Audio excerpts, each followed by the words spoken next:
वालेकुम अस्सलाम जी, कौन साहब कहाँ से? मैं हमीद अहमद बलोच मस्कत के शहर ओमान से बात कर रहा हूँ। जी जी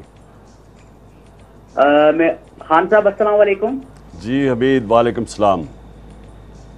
खान साहब, हम लोग मतलब बचपन से ही आपको पसंद करते हैं, आप हमारे आइडियल हैं अल्हम्दुलिल्लाह। आज सुबह सुबह जुल्फी बुखारी साहब की कॉल भी आई थी हमें इस सिलसिले में। तो मैं इसके फ्लड रिलीफ फंड में फौरी तौर पे 1 करोड़ रुपया पाकिस्तानी 1 करोड़ रुपया आपको इंशाल्लाह ताला हम लोग इसमें फौरी तौर पे सुबह डिपॉजिट करेंगे। और जब तक आपका ये मिशन चल रहा है हम लोग 10 लाख रुपया पर मंथ भी इसमें ऐड अप करेंगे इंशाल्लाह ताला।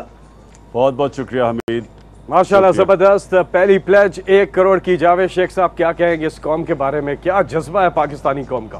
भाई ये तो ऐसा है फैसल कि जब भी कभी कौम को इस ज़रूरत पड़ती है तो हमारे जितने भी पाकिस्तानी भाई हैं वो खड़े हो जाते हैं।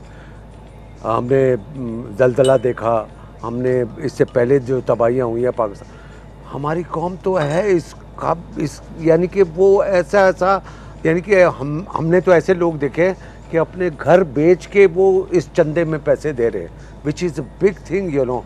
बच्चे अपने जो छोटे छोटे उसमें डाले हुए पैसे वो तोड़ के दे रहे हैं। तो बच्चों से लेके बड़े, और डिपेंड देखो फैसल डिपेंड करता है कि वो कौन इकट्ठा कर रहा है यहाँ पर, क्योंकि इमरान खान साहब इसको लीड कर रहे हैं और लोगों को ट्रस्ट है इमरान साहब पे, तो लिहाजा लोग आंखें बंद करके पूरे पाकिस्तान और पाकिस्तान से बाहर जितने भी पाकिस्तानी हैं वो इसमें हिस्सा ले रहे हैं और लेना चाह रहे हैं। इसलिए ये तीसरा अभी हो रहा है। इंशाल्लाह इसमें आगे और बहुत चल के बहुत कुछ होगा। जी अस्सलाम वालेकुम, कॉलर हमारे साथ हैं। जी अस्सलाम वालेकुम जी, हेलो जी। अब